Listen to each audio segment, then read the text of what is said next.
how can you be tired of the Scorpion King? We're on the fourth one, and as you probably expect, I watch each movie we do like a couple times. Imagine like a Hallmark Channel quality Scorpion King movie and having to watch that like 4 times. Uh-huh. Yep, that's about what it is. It's Christmas at the Scorpion King's house.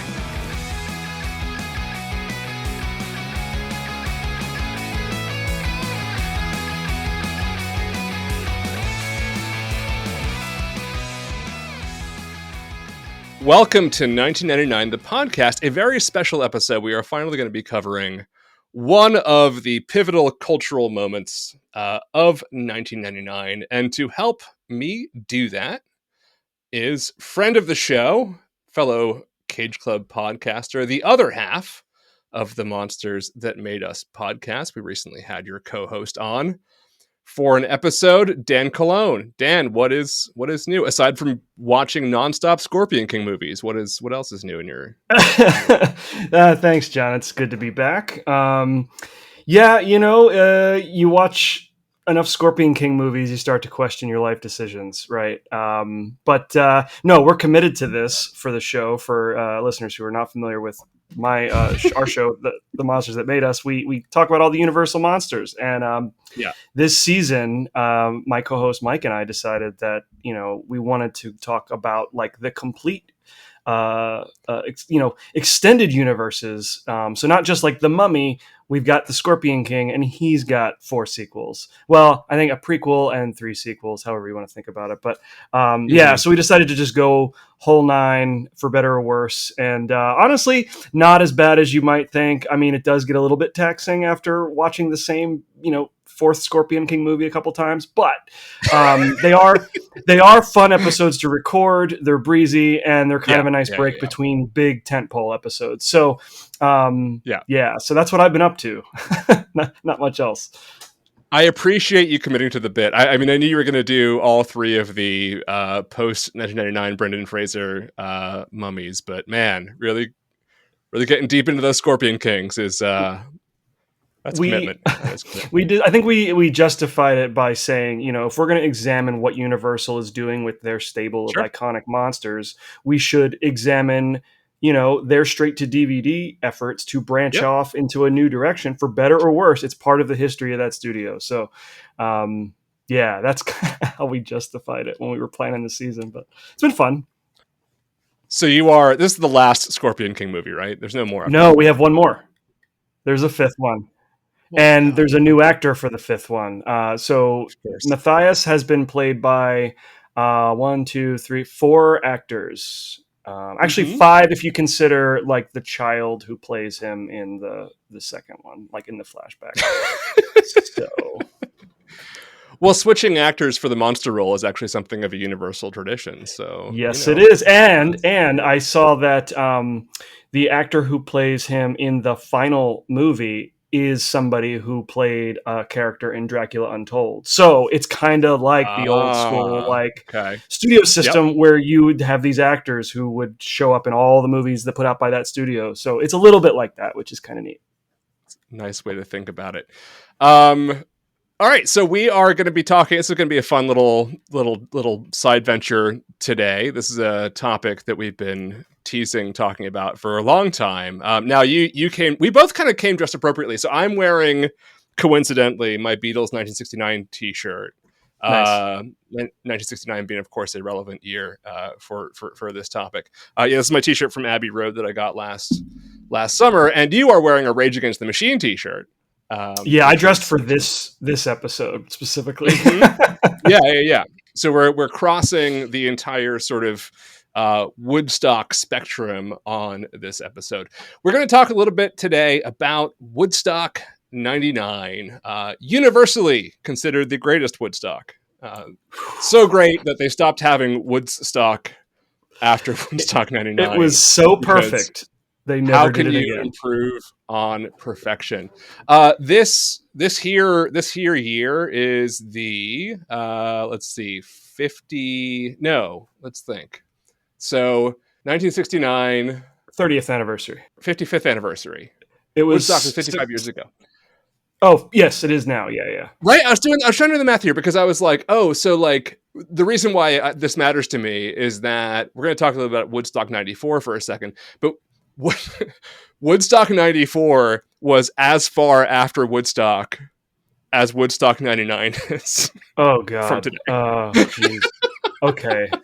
Yeah. That's what I was trying to do the math. I'm like, wait, there's 5 years in between, so it's 50. Yeah, 50 2019 would have been 50 years, and I know that there were plans to right. do a festival that fell through. There was, and then everybody was like, "Hey guys, remember what happened 20 years ago? Let's not do that anymore." Yeah, I mean, considering the that no Woodstock has ever been financially viable for the towns, they've been in. Like, I don't think anybody was really jumping on that train. Like, yeah, let's do Woodstock 50th anniversary. Let's lose a bunch of money. I don't think many sponsors were down with that. So makes sense. Well, yeah, and so the idea too is like one of the things, just sort of from even if everything went right sort of way from '99, is that by then Woodstock had already created so many copycats that Sure. it was I mean, right, between like Coachella and like Yep. Lollapalooza, right, like it just was like an individualized Woodstocks, like Warped Tour, right, like for a very specific genre of music. The Lilith Fair, right, like this notion had already been sort of redone and repackaged. It just, and I remember when Woodstock 94 happened, everybody was like, all right, so Lollapalooza, like what are we doing? Like, what's the difference here? Yeah, and the thing that 94 and 99 do not share with the original 1969 festival is that the original festival was a response to things that were happening in the world at the time. Right. Whereas 94 and 99 were totally capitalistic endeavors. They were just straight up festivals, and there was no social it wasn't a social response to anything, so it was just a way to get all these popular acts together to make some money and relive kind of the idea of Woodstock. And you can't really recreate that element of the original festival. No, and I think so. So both the subsequent Woodstocks were co-organized by Michael Lang, who was one of the two primary Woodstock organizers in 1969, and there was an element of it. So Woodstock 94, I don't know. I'm sure you were like way too out of the pop culture loop in 1994 to really like have a sense of the way people responded to it, right? But Woodstock 94 was generally considered like there was a lot of kind of eye rolling, sort of like, what are we doing here? Because 1994, we'd already seen the rise of the kind of neo hippie that was pretty prevalent in the 90s, right? The people who were like going to vintage clothing stores and like wearing a bunch of patchouli. What Douglas Copeland, the author, referred to as, I think, amusement park hippies, right? Which is like they have the costume, but like none of the actual like social conscience. Right? It's just sort of you're performing kind of hippie, and like that sort of earthy, crunchy, whatever sort of vibe was something that was emerging in like the mid 90s and was sort of living alongside the kind of goth and grunge look of the time as like part of the sort of spectrum of alternative lifestyle, expressing your independence sort of ways of dressing and that sort of thing. So there was like a bunch of it felt like it was kind of capitalizing on that. Like it was sort of trying to appeal to those people whose like parents were at Woodstock, who like wanted a good excuse to smoke pot, like that sort of thing. And it was the 25th anniversary. And it's like, okay, I mean, we do a lot of these festivals, it was sort of very sort of clearly crassly commercial, but it didn't seem gratuitous. It didn't seem like it had no reason to exist. Right. Right. 94 also included some of the original performers, the band, Santana, Joe Cocker, Country Joe McDonald, John Sebastian, surviving members of Sweetwater, Crosby, Stills and Nash. Additionally, Jorma Kaukonen and Jack Cassidy of Jefferson Airplane / Hot Tuna, and Bob Weir of the Grateful Dead, as well as era icons like Traffic and Bob Dylan, and also some pretty like Woodstocky sounding acts for the day. So we got Sheryl Crow, Collective Soul, Candlebox Blues Traveler, makes sense, Delamitri, Violent Femmes, Orbitals, when you start to get like, okay, I can see like a little, dance music evening thing. Melissa Etheridge, 9 Inch Nails, don't know about that. Aerosmith, Metallica, okay. The Cranberries, I can see. And then like Salt and Pepper, Green Day. Yep. The Spin Doctors, and then the Red Hot Chili Peppers, and then finally Peter Gabriel. So you have a bunch of acts that are like, yeah, that sort of sounds like a modern Woodstock, and then it's like, the Chili Peppers and Green Day, I don't know so much about that, but it was certainly more Woodstocky and less kind of rage-tinged new metal. Yeah.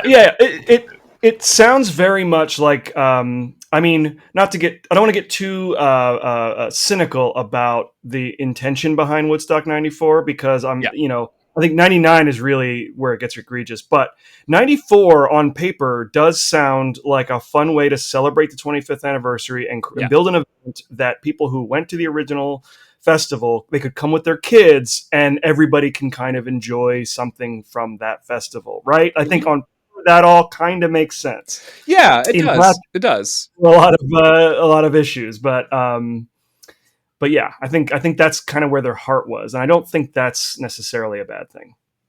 So yeah, and the other thing about 94 is that it was held on farmland, much like the original, right? It had the same sort of basic aesthetic as the original did. More than 500,000 people attended, which is enormous.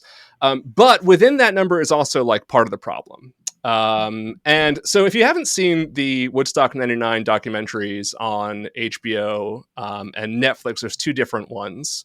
I know you said you've seen at least one of the 2, right? You've seen the HBO one? I did see the one on HBO Max. Okay. Yeah, I think that's the better one. It's sort of more concise, kind of less sensational. It's got more of a kind of a premise. So a couple 100,000 of those 500,000 people were also like not invited and snuck in over fences. And that caused a lot of money loss, obviously, for the organizers of this Woodstock, which, as you can imagine, like getting all of those acts does not cost a tiny bit of money, right? That is sure. That's never mind the actual sort of, logistics of creating the concert itself. Like those are, especially in 1994, like major money demanding acts that you're doing. So in 1999, it's sort of like 1994, like basically worked. It had a pretty good selling like album that it produced, right? Like a live album that you could get that people liked and bought. Again, people sort of rolled their eyes at the capitalism of it all, but in general, like it was a pretty successful event, generally speaking, right? Especially if you didn't pay for a ticket, like I'm sure you had a great time. As like apparently like almost half the people who were there didn't do. Look, I would have loved to have been in the crowd for the Green Day set. Sure. I grew up listening to a lot of Green Day once I like kind of got into more popular music. We can maybe talk about this at some point later, but like the reason, like 99, I'm a little bit too young. I went to private school through a lot of the 90s, and like 99, 2000 is when I sort of was integrated back into the public school system. And so my perception of popular music, it wasn't really on par with a lot of my peers. And so like a lot of these bands I discovered later in life. And so then once I got into Green Day and I found out they did Woodstock 94, I'm like, oh, I got to check that out. And like, that is like peak Green Day right there. And as muddy and gross as it was, I feel like that would have been a really fun crowd to be in at the time. So I definitely would have gone if I could have. Yeah, certainly for like the muddy gross side of Woodstock, like Green Day was a great band for that. I'd love to see Peter Gabriel in 1994. Like, sure. Oh, absolutely. Yeah. The rest of it though, like the Violent Femmes I love, but like the rest of it I could kind of I could kind of take or leave. Collective Soul, there's an interesting band. We can have a different conversation about that. That is a band who has like several hit songs, and I swear to God, nobody's ever bought one of their albums or could name a single member. Like, it's so weird. It's so weird, right? Like, everybody knows like 4 Collective Soul songs off the top of their head, and it's like, who's the lead singer? You're like, I have no idea. Like, I don't know. Right. I think I think that band just sort of grew out of like, the earth, and then went back into the earth once The World I Know was recorded or something. Anyways, so Lang and this concert promoter John Schur obviously were interested in trying again, but this time they wanted to make sure they want to prioritize that nobody would get in for free and rob them of tons of money. So instead of hosting Woodstock 1999 in a field, they decided a really good idea was to host it in a fenced-in location, in this case, the decommissioned Griffiths Air Force Base in Rome, New York. Now, you've been to places that have a lot of like cement and asphalt and stuff in the summertime, surrounded by like metal structures and like old, right? And when I was in high school, I went to Warped Tour in Camden, New Jersey, and it was like they had their stage, the main stage that they used for all the big acts, and then they had all these temporary like stages built out in like the parking lot. So we were all just walking around the asphalt in the middle of summer, watching Newfound Glory and Flogging Molly, and I ran into some of the issues that we're going to talk about with this festival. Water was not readily available, and it was a miserable experience in a lot of ways. Yep. Well, this sort of coincidentally just also happened to fall on what I think was the hottest weekend of the summer. So Woodstock 99 took place at the end of July. And the local temperatures that weekend exceeded 100 degrees. So you have 100-degree temperatures, which are one thing, but when you have 100-degree temperatures in basically a big sort of concrete jungle, without any shade, there's no trees, right? Like that is so much worse. It is, right? Oh yeah. That's the absolute worst case scenario. But it's also, it's also like really hard to get supplies in and out of it, right? So like if you want to get food and water into the location, like it's really bad. And attendees, some of them, or at least one of them, was quoted as describing it, quote, like a concentration camp. So, which is sort of like, if you watch the documentaries, that's kind of what it looks like. It looks like a fucking prison camp. But all they cared about was no one getting in for free. And they seemed to have been successful, at least for the first couple days, as far as that goes, with people like not storming fences, and all that sort of thing. So cool. One of the other ways that they tried to save money was, one thing that's expensive in these events is security. And so why pay for security? And so instead, what they decided to do was something called the Peace Patrol, which were basically summer jobs for teens instead of police. So I think that was a consistent element in all of the Woodstocks. I think they all had a Peace Patrol. And like it worked in the 60s, not so much in the 90s.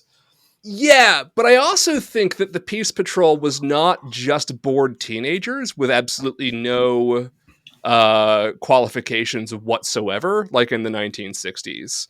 Oh, sure. Right. These were literally like the kids who basically like don't care if you drown at the water park. That they're just being, it's that sort of thing that is being hired to keep the peace during this incredibly volatile and hostile environment where people are like literally dying from heat exhaustion. I worked security at an art and music festival one summer, and it was literally like, hey, you want to make some extra money working security? Just watch the pool, make sure nobody brings in glass or open flames. That's it. So it's a good thing I'm a responsible person. I took my job pretty seriously, but it could, like I can very easily see how people in this position could just say, oh, fuck this. And, let things get out of control. And one of the problems with the Peace Patrol, because there was no accountability whatsoever, and he had no qualifications that you needed to get the job, was that a bunch of them were like, well, fuck this, and left their jobs, like just left their posts 100%. entirely. Another rampant problem was Peace Patrol members just selling their security shirts to other concert goers. Yep. And then fucking off. And then in many cases, they will also use them to demand sexual favors from women in attendance. So that's cool. That's not a good way, but at least you're saving money. All right, so let's take a look at what the difference was in the lineup for Woodstock 99. So gone are the bands and you're the Bob Dylans and so on and so forth. And you have some names that are some really fun blasts from the sort of one-hit wonder past. And then some bands where you're like, they'd be cool to see, but like not there. All right, we're going to start with this. Vertical Horizon. Remember that one song? The one song, yep. The one fucking song that was bad. G-Love and Special Sauce, who I love. That would have been great. Sure. The String Cheese Incident, Bernie Worrell and the Woo Warriors, George Clinton and the P-Funk All-Stars, sure, James Brown, Jamiroquai. Like, are we at a funk concert or are we at Woodstock? What is happening right now? Live, who I love, Sheryl Crow, DMX, The Offspring, Korn, Bush, Lit, Buckcherry, The Roots, Insane Clown Posse, Bijou Phillips. I'll come back to Bijou Phillips in a second. Ben Lee, Moby, The Tragically Hip, Kid Rock, Wyclef Jean and the Refugee All-Stars, Counting Crows, Dave Matthews Band, Alanis Morissette, Limp Bizkit, Rage Against the Machine, Metallica, Guster, Bruce Hornsby, Everclear, Ice Cube, Los Lobos, Mickey Hart and Planet Drum, The Chemical Brothers, Fatboy Slim, Willie Nelson, The Brian Setzer Orchestra, Everlast, Elvis Costello, Jewel, Creed featuring Robbie Krieger, Red Hot Chili Peppers, Mike Ness, Our Lady Peace, Rusted Root, Collective Soul, Godsmack, Megadeth, and I didn't know this, Muse. Holy shit. Yeah, like, okay, I'm gonna, individually, there's some really great bands in here that I would love to or have seen live. Yeah. Yes. Like it. So on paper, I can kind of see how this could be successful. Is it Woodstock? Not at all. But like as a music festival, I understand wanting to, throw a little bit of everything at the wall so that everybody has something that they can go see and enjoy. Mm-hmm. But like, I think when we're going to talk about it, I think that the problem with it, well, not the problem, like there's more than one, but one of the problems is how they booked these bands and kind of stacked certain acts on top of each other and built this environment of extreme aggression.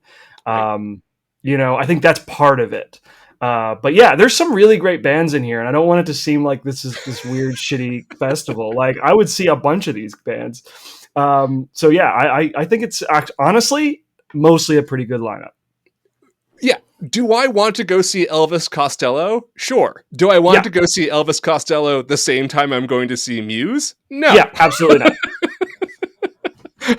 I don't understand. So yeah, like one of the things that both documentaries do kind of talk about is what you were just saying, right? That there was an inherent like dislogic to the way that these bands were sort of unveiled on the various stages, that you're going from like, Insane Clown Posse to Ben Lee or like Sheryl Crow or something. It's like, what the fuck? Like, this is not like who it's the most sort of quintessential, like, who is this for meme, right? 100%. Like, what audience are you trying to reach? And when you have, like, we all know that Insane Clown Posse has a very distinct fan base. They have like their own name, they have their own rituals, etc. Yep. And if you pair Insane Clown Posse with like,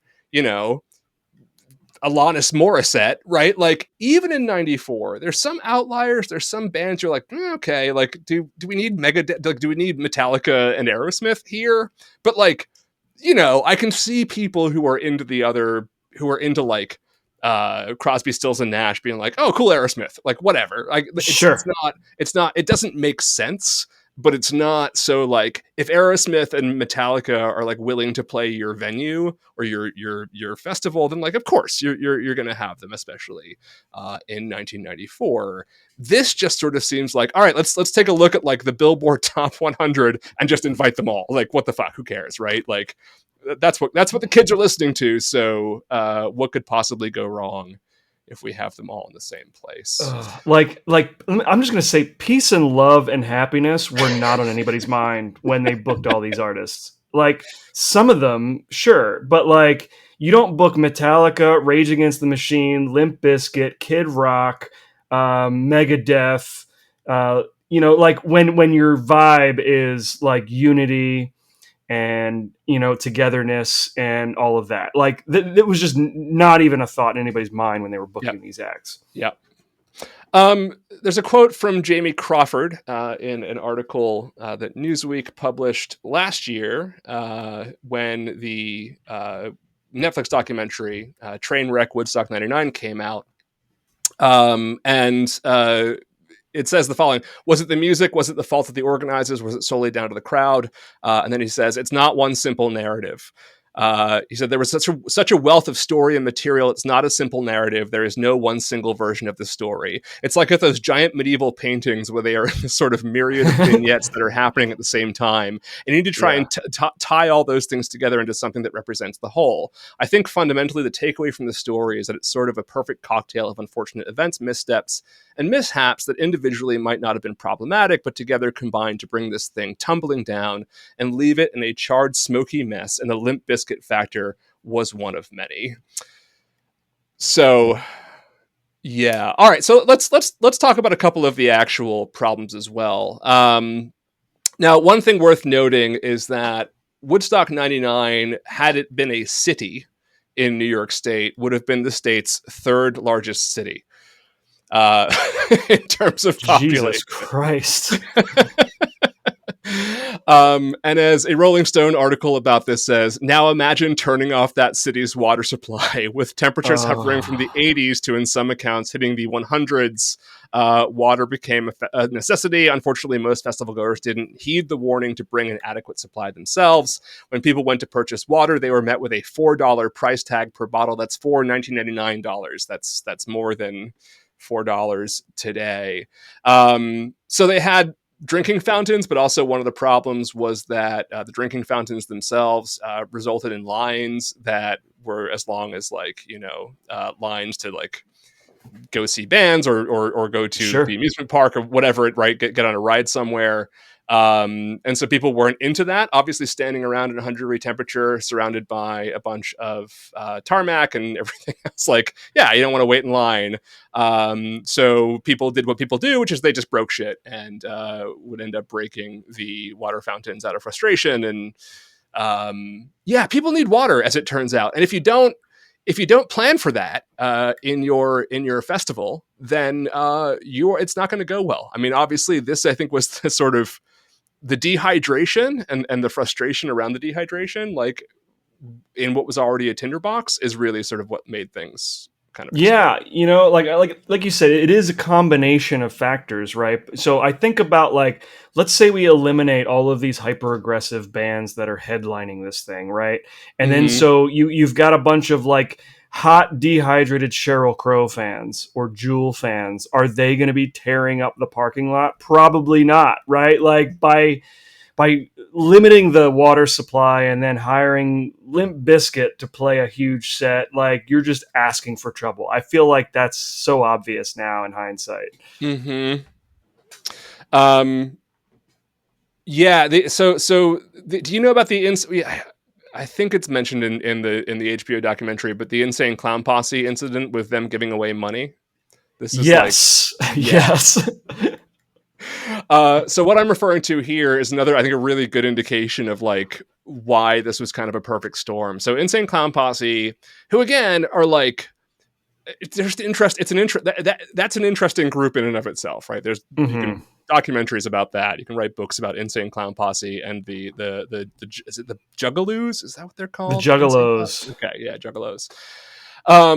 But so they sort of understanding that people were pissed off about having to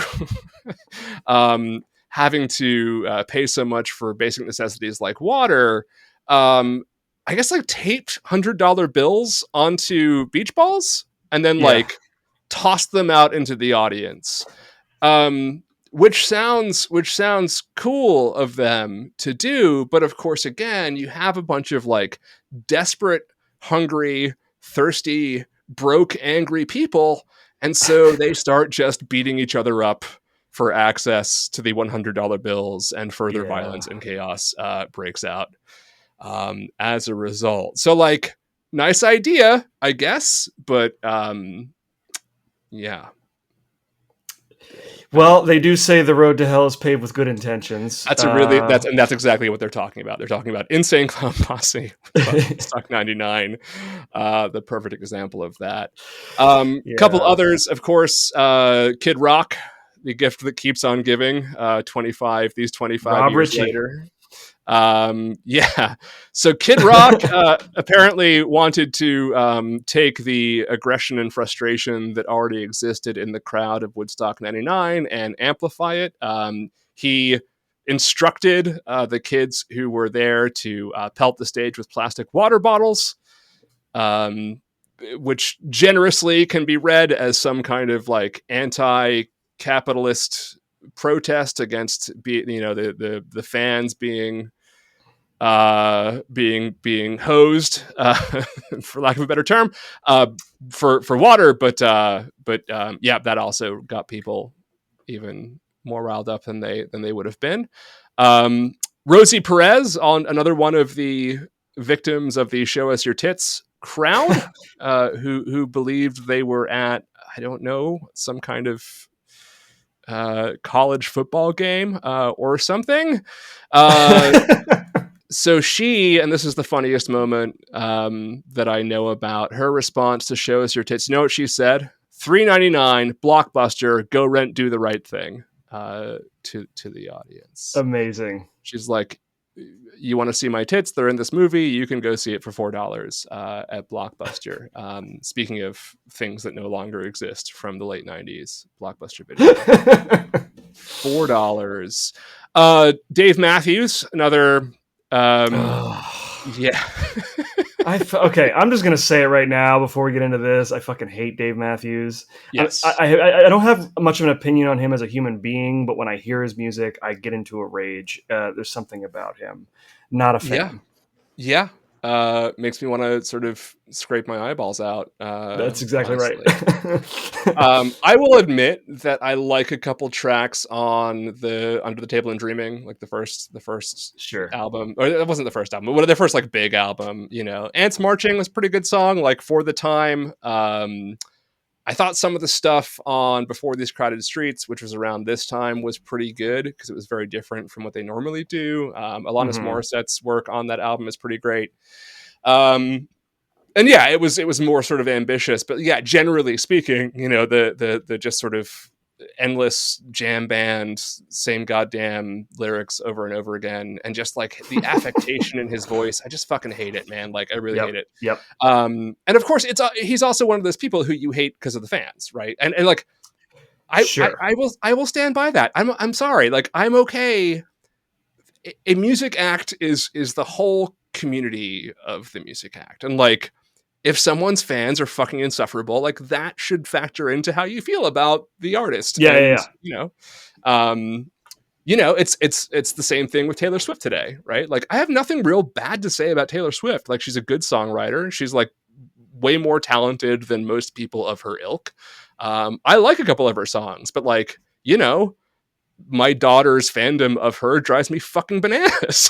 Like I don't want to hang out with Swifties, even though I am close to and love several of them. But yeah, that's why like I don't read manga and I don't tell people I enjoy Rick and Morty. Like there's certain things where I'm just like I don't want to be associated with that crowd. Yeah. And Dave Matthews, to his credit, did recently like go around protesting for Palestinian rights. So I will give him That's what I mean. Like I can't speak to him as a human being, although the moment I think you're about to mention feels a little gross. Yes. So not reading the room, or perhaps reading the room too well, Dave Matthews during their set said from the stage, "Today there's an abundance of titties." Which is like when in a place where people are getting like sexually assaulted pretty Yep. routinely, right? And again, you have a bunch of like, these are not hippies. These are like angry 20-somethings who are like, Dave Matthews and Limp Bizkit in the same fucking concert. Hell yeah, right? Um, that's that's a problem, Dave. That's not cool. That's not cool ever, because it's not cool ever Yeah. to say those words out loud on stage. Um, yeah, and then again, so like it all, by the time of Saturday night, you have people who are starving and dehydrated, and then out comes Limp Bizkit, and it's like, okay. So if you are to encapsulate, like, I don't know if you ever had any affinity for Limp Bizkit. So like, let's back up for a second. Sure. Rage Against the Machine is there. Rage Against the Machine does not belong there. But Rage Against the Machine at least is a politically conscious act, right? Where it Yes. seems like you could do a kind of a Woodstock with Rage Yes. Against the Machine type music. But Right. I listen to Rage Against the Machine like when I'm like angrily working out, or when I'm like Sure. really pissed off about something in the car, you know? Rage Against the Machine always gets me angry. It's like righteously angry, and I love Rage Against the Machine, but like that's the wrong band for the atmosphere as well, right? Right. Political music has come a long way from like John Sebastian to Rage Against the Machine, right? Like we respond to these feelings in a much different way now. Yeah. You know, it's amazing what like protest songs sound like now compared to the 60s. Mm-hmm.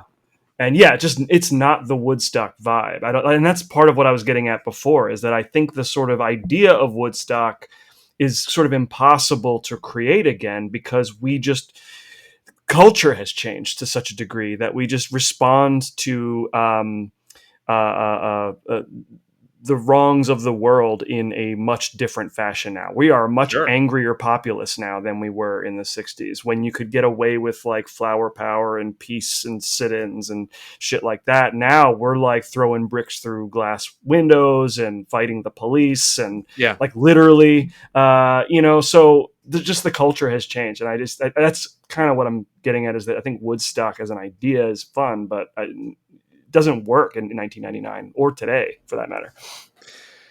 Yeah, and I think that's the essential problem. The reason why Lollapalooza was such a success in the 90s is because Lollapalooza was the 90s, right? Like, and also why Lollapalooza like could not regain traction after like 2002 when they started, you know, sort of, you know, and recently I think tried to reintroduce it and whatever, and it's like whatever. It's just, now it's just a fucking music festival, like, and it doesn't mean anything. Lollapalooza really meant something, especially in the early 1990s.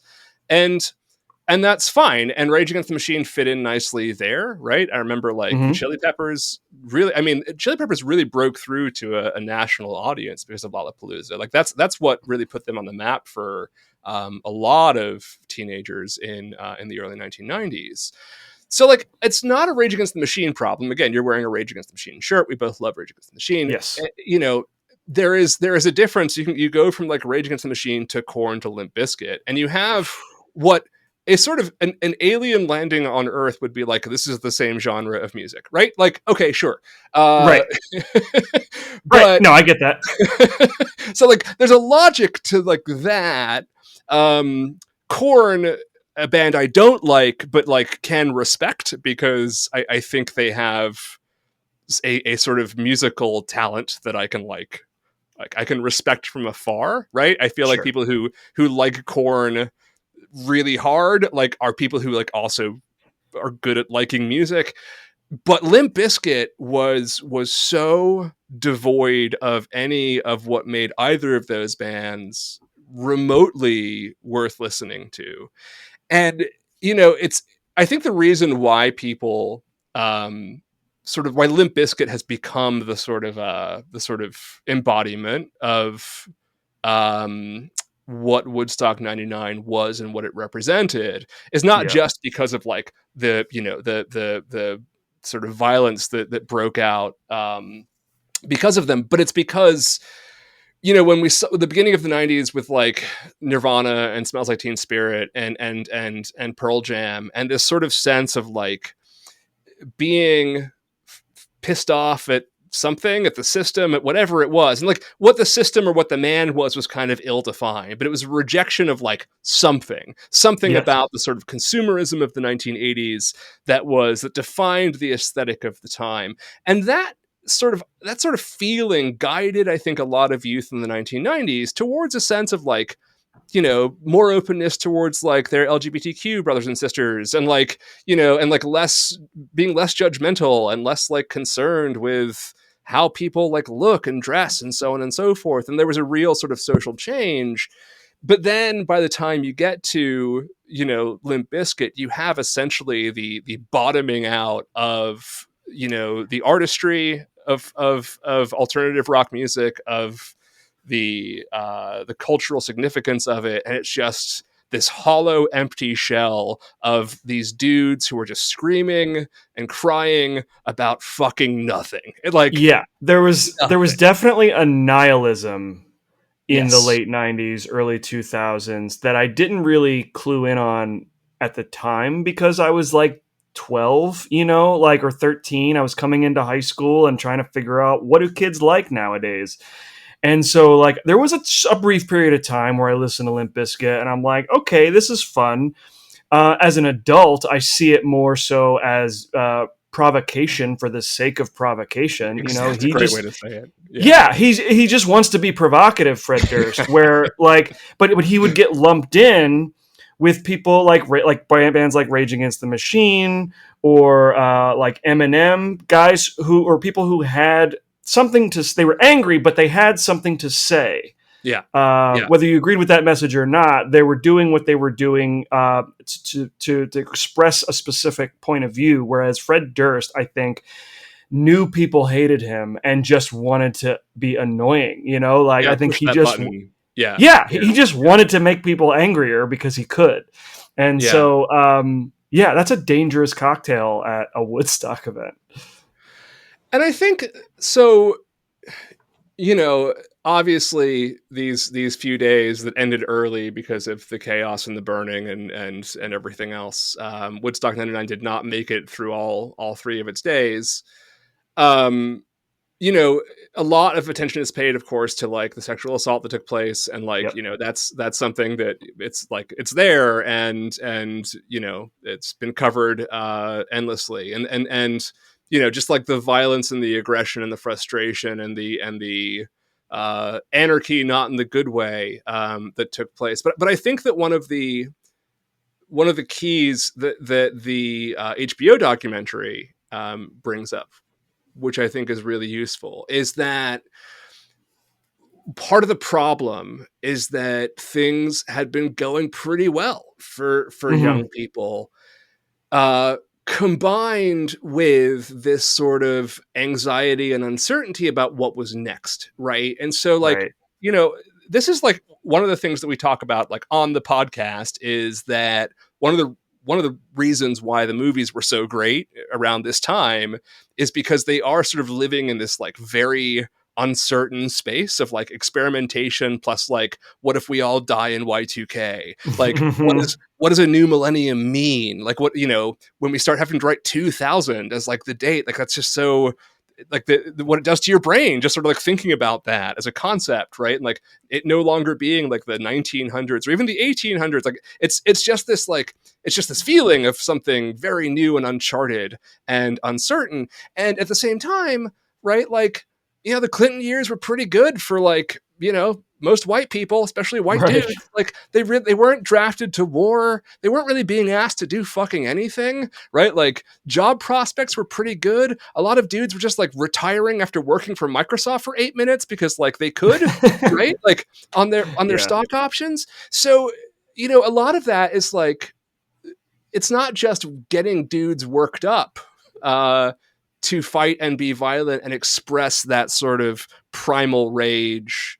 It's not just that, right? It's that they sort of they accidentally, I think, unlocked something that had been there for a while, some kind of like festering sense of like fear and uncertainty that had been sort of, masked by these years of sort of prosperity and ease, and it all just sort of came to a head. And again, it's sort of like perfectly encapsulated by the very nature of the music of Limp Bizkit, right? Like, just fucking aggression and anger for nothing. Yeah, I was gonna say, do you think those years of general prosperity, there were people who were angry but just didn't know what they were angry about, and so Limp Bizkit kind of gave them a reason to fester in that anger.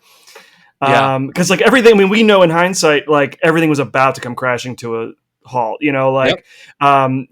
Once 9/11 happened, the world changed. But like those couple years, we had no idea it was coming. But like this is the sort of weird hodgepodge of entertainment we had. Yeah. I think you could be onto something. I mean, that again, hindsight 2020, that's very possible. Like a band like Limp Bizkit could find such success at a time when we really didn't have a whole lot to be really pissed about. Yeah, it's one of the things, like, among the many things that didn't age well about American Beauty is that, and it's a weird thing to like make a parallel to Woodstock 99, but I think there is one, which is that, like, American Beauty has been described as like the ultimate pre-9/11 movie. Right, where like nothing about this has any meaning in a post-9/11 world. Right. And it's sort of its central premise is like, this guy is mad about the way life's going, but like, it's just because everything's kind of fine, right? And and there's this bubbling sort of rage underneath it, right? That there's this festering darkness that is underneath it. And yeah, I do kind of feel like there was this moment in the 90s, around like 1996 through 1999, where like we knew that a new world was on the horizon, that things were changing very quickly. You think about even the way the internet changed during that time, but weren't, anywhere near prepared to sort of process that, right? And process that anxiety. And so I think a lot of the anxiety like came out as rage and came out as anger. Because, the world that was awaiting us was just not one that we could ever have predicted as it ended up being 25 years later, where it is so different now. I also want to get a count as to how many people were at both Woodstock 99 and January 6th, because I bet it's more than zero, right? Like, amazing. I'm sure. It has to be. Yeah. So last real quick thing, because this is just sort of like, again, one of those good encapsulations. I'm going to read directly from the Rolling Stone article here, where its eighth thing that went wrong, or eighth worst thing about Woodstock 99 is Vern Troyer. It says, where Woodstock 69 had Abby Hoffman wavy gravy, Woodstock 99 had Austin Powers Mini-Me serving as MC on Saturday. Woodstock 99 was full of odd casting, and it also served as a masterclass in how not to schedule a festival lineup. Take, for instance, the E Stage lineup, where he was introducing on Saturday, where the mellow trifecta of Counting Crows, Alanis Morissette, and Dave Matthews was slotted right before Limp Bizkit. So, yeah. That's the actual order. Counting Crows, Alanis Morissette, Dave Matthews, Limp Bizkit. That's insane. Yeah. But it is kind of perfect. Like, it is sort of, again, a perfect sort of embodiment. It's almost like everything that's wrong about this is right there in front of you. Yeah. It's like, who's the cultural icon of the moment? Oh, the little Dr. Evil in the new Austin Powers movie that came out a couple weeks ago. Let's have that guy MC Woodstock 99, and not, noted anarchist Abby Hoffman. So yeah, I like the crassness of it, the pure commercialization of it, right? Is so, it's like, it's just so obvious. And like, I remember like MTV had a huge presence there. Like, it was the most commercial thing, from what I can see, like up to that point. Like it's gross. Like I almost look at it in hindsight and be like, yeah, I'm glad this failed as spectacularly as it did, because it's so an anathema to like what Woodstock should be. Yep. Like, I mean, I'm not going to condone a lot of the individual things that happened here, but like the fact that this is thought of and remembered as like a disaster, I'm happy, because it just, everything about it reeks, and it makes me feel gross, because like I love Woodstock, the original 1969 festival. I'm a big fan of so many of those bands, and the whole idea of it. That to see this go down in literal flames makes me so happy. And it did, thanks to the Red Hot Chili Peppers covering Jimi Hendrix Fire, which inspired a bunch of people to light fires, because why the fuck not? Everything else has already gone down. There's also like, things such as there was no hotels to stay at because they didn't plan for that in advance either. So like everything was overbooked and people had to like sleep outside. There was the truck that ran through the audience. It's just like, it did not go well. And it's like another cost saving measure that we didn't discuss before. Like they subcontracted all the food and beverage, like all those vendors, so they could charge whatever they wanted for food and drinks. And so like, I think I read somewhere that so the price of water went up over the course of that couple days, and when you factor in inflation, it would be like spending $20 on a bottle of water. So why wouldn't you buy the beer? Yep. So you know what I mean? Like, beer is going to be the same price. You just buy the beer. Yep. There's also a funny moment that Rolling Stone points out about the emerging artist stage, which begins with apologies to Muse and Ben Lee. Did any of these artists truly emerge? I have heard of one of them, so I'm going to try and pronounce who these artists are. Two Skinny Juniors, 3, American Pearl, Big Sugar, Cycle Fly, DDT. It sounds like someone's just making up band names. Gary Durden and the Clay Pimps, Mike Errico, FON, Full Devil Jacket, Gargantua Soul, Chris Glenn, Beth Hart Band, I know who Beth Hart is, Immoral Fibers, Indigenous, Sherry Jackson, Liars Inc., Mo Loughran, Chris McDermott, Old Pike, John Ascoja, the Chris Perez Band, Pound, Push Monkey, Johnny Rushmore, Linda Rutherford and Celtic Fire, Serial Joe, Simmy, Stick Pistol, Stormy Mondays, or Sugar Daddy. Nope. But the last one on the list is someone I do know, and that is Bijou Phillips. And Bijou Phillips, unfortunately, did emerge as a famous person, but for very unfortunate reasons. Do you know who Bijou Phillips is? I know the name, but I don't know why. I don't know the significance. I met Bijou Phillips the year before Woodstock 99 at Lilith Fair 98, and she was lovely, and she had a little singer-songwriter career going on for herself, she was great. So unfortunately, she has like surrounded herself with, so she is the daughter of John Phillips. She is of Mamas and the Papas. Okay. Yep. Fame.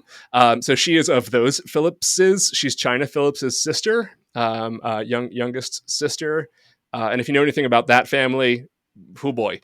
But then she went and married Danny Masterson. Okay. Yep. Yeah.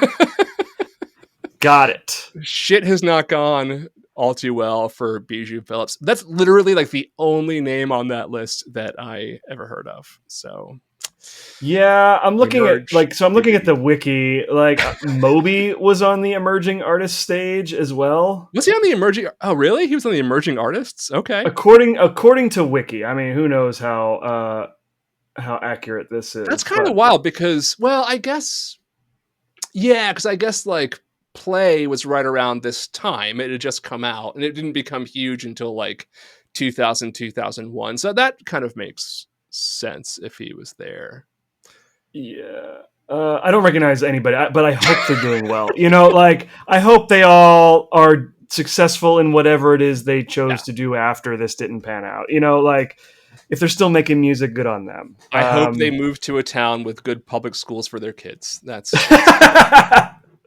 I that's what I hope.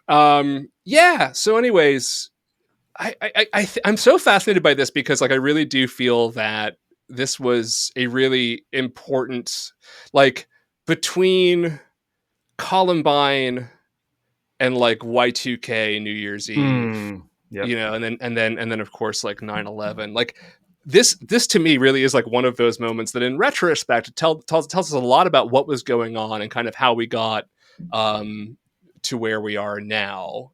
It seems like it was an inevitability on every level, right? Just like the way the music industry was at the time, the success of Woodstock '94, just like the willingness of people, like the popularity again of like music festivals around this time, and just the sort of emptiness of the culture, right? In the moment, this all just sort of seems like it is a perfect demonstration of all the things that that went wrong. And also, like, I do want to say, like, a lot of the ways that we're better. Like, like we talk a lot about how shitty things are right now, and you know there are some things that we should be upset about. But like, it's good that people look back on the age of Woodstock '99, people yelling "Show us your tits," women being sexually assaulted, and like people turning a blind eye during the era of like Girls Gone Wild videos, and we look back now and we're like, fuck that, right? Like there's a kind of like universal cultural, like, that's fucking awful, and I feel like that's at least a small silver lining. Yeah, definitely. And I feel like that happens every 10 or 20 years. You know, we look back and say, like, how the hell did we let that happen? You know, and I'm sure we're going to be saying that about something in another 20 years. You know, how did we let, like, how, well, I know what we're going to be talking. If we're still like intact, I know exactly what we're going to be talking about. How we let happen 20 years ago. It just came to me, and I don't know how political you want to get on this show. But yes. Yeah. I've already made January 6th jokes. It's fine. Like, yeah, it's of course we're like, what the fuck? But you're right. A lot of those.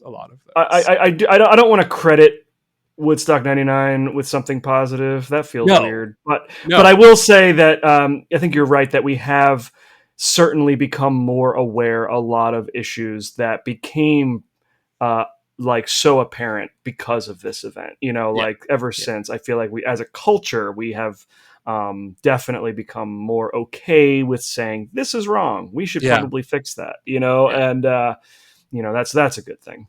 Yep.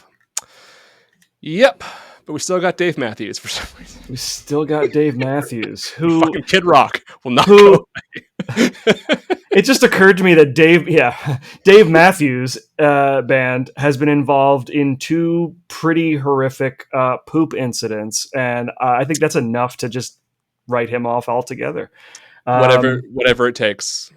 You know, you had that Chicago bridge, and then Woodstock '99. There were people bathing in shit water because they didn't know that the sewage lines had run into these like pools of water. And so, you know, I think I read somewhere like trench foot and trench mouth were very prevalent because of that. Great. Yeah. So one thing I wanted to mention, because like while we were talking about Limp Bizkit, and it just made me laugh because I didn't realize 9 Inch Nails was part of Woodstock '94. Mm-hmm. I'm pretty sure they were supposed to play '99 or were asked to be part of '99. Marilyn Manson was as well, yeah. Marilyn Manson, yep. But Trent Reznor, I guess after the fact, in October of '99, in Rolling Stone, said, and I quote, because I think the story was like during the Limp Bizkit set when they were tearing down the plywood wall, keeping people out, and just crowd surfing on it. Fred Durst like got out there on one of those pieces of plywood. Trent Reznor said, quote, "Fred Durst can surf a piece of plywood up my ass," end quote. Very nice. And I don't think I've ever loved Trent Reznor more than I do right now. Nobody knows what that means, Trent, but like we all know what it means, right? Like like it's it's a fucking non sequitur, but like I get it, man. Can you imagine especially with what we now know, like how much worse shit would have been if Marilyn Manson had been there? Oh, it'd been terrible. Holy fucking yeah. If we thought the sexual assaults were bad already, tenfold. Yeah, tenfold with Marilyn Manson there, and future Nazis. Oof. Okay, yeah, that guy. Is he? Not good. Not good. Oh, you don't know? You don't know about I all don't think I this? knew that part. Yeah, you should watch Evan Rachel Wood's documentary on HBO about her marriage to him and his love of Nazi stuff and his affinity for Nazi humor. That makes And me sad. it sucks. Because It like sucks. Manson was one of those guys I did kind of like, and then Yep. all the things came out, and I'm like, I can't listen to you and enjoy myself anymore. Yep. Never have heroes, and that's the moral of the story. Yeah, so that just about does it. That's Woodstock 99. And again, an interesting and important moment in a interesting and important year. I'm it's one of the times also that I'm grateful that I've always fucking hated music festivals. I hate them. Don't want to go. Yeah, so I don't think I've ever been in a position where I could afford to go to one. Yeah. So I've never been, but like I said, I did work that one art and music festival. That was more like low key. It was small, but like the vibe was more Burning Man. Yeah, okay. So it was like a bunch of legitimate hippies, like all just, dropping acid and having a good time. Like that was totally cool. But it wasn't on the scale of something like this. It was all smaller, like indie artists who probably just have Bandcamp accounts, but it was a good time. Yeah, I went to a couple of Lilith fairs, but like those were fun because everybody was very, very chill at Lilith fair. And I watched Maya do like a 10-minute tap dance. Like it was great. That's amazing. That's my idea of a good time at a music festival. But man, I got a friend who goes to like the Coachellas and all. I'm like, I don't fucking. It's like Glastonbury, and I'm like, that just looks like a fucking nightmare. Like, no, I want to be able to go home to my bed on all the time. And no, thanks. I did. Was it last year? I went to the Roots picnic. I guess that's a festival. It's a 2-day event. Yeah, it was fine. It was a good time. Yeah. I saw, who did I see? I saw Busta Rhymes perform with Eve and the Roots. Nice. Miss Lauryn Hill was the headliner the first night. Hell yeah. It became a Fugees reunion, which was super cool. Yep. And then Usher was the headliner the next night, replacing at the last minute Diddy. So we can all be grateful for that. Oh, Jesus Christ. Man, it's just like also like seeing it all in one place, like Diddy, Manson, Wyclef, like how much these people all fucking suck. It's like but yeah, that's my festival experience, and most of it's been pretty low key and fine. I mean, Lauryn Hill's had some tax evasion-y problems, but like generally speaking, she's a good person. And she puts on a good show. She's a great artist. Yeah, no question about that. All right, that'll do it. So, Dan, it's a lot of fun. Thanks for doing this with me. I was happy to talk about this. I don't think about Woodstock 99 very often, but when you mentioned that you wanted to do this episode, I thought, all right, yeah, that'll be fun. Yeah. So yeah, thank you for having me on a talk. It's always a good time. What's in your roster for your podcasts? I know we have another Scorpion King coming up. Our next episode is going to go up August 30th. That's our Scorpion King 4 Quest for Power episode. But we have some stuff planned for September. It's some big stuff we have not announced yet. We will announce it on that episode, so keep an ear out for that. But our next episode after that, like our usual release schedule, is the last Friday of every month. So you're going to get Scorpion King 4 August 30th, but then end of September, on the 27th, we are releasing our episode for The Mummy 2017, the beginning of the Dark Universe. Okay.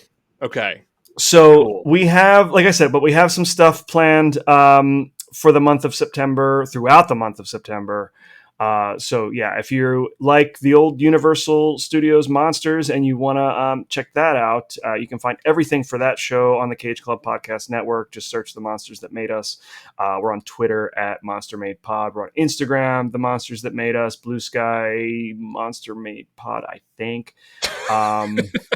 I don't use Blue Sky as much as I should. We'll see how that goes with getting there. Or Twitter or whatever the fuck.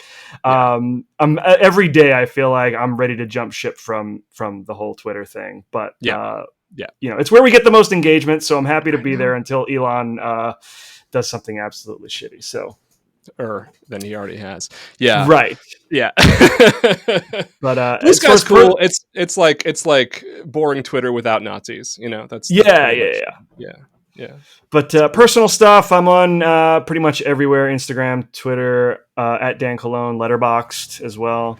So if you want to follow me there, you're more than welcome to do so. But that's it for me. Cool. Thanks, Dan. We'll be back sometime with another episode to be determined. And until then, stay away from music festivals and look out for frogs. Give me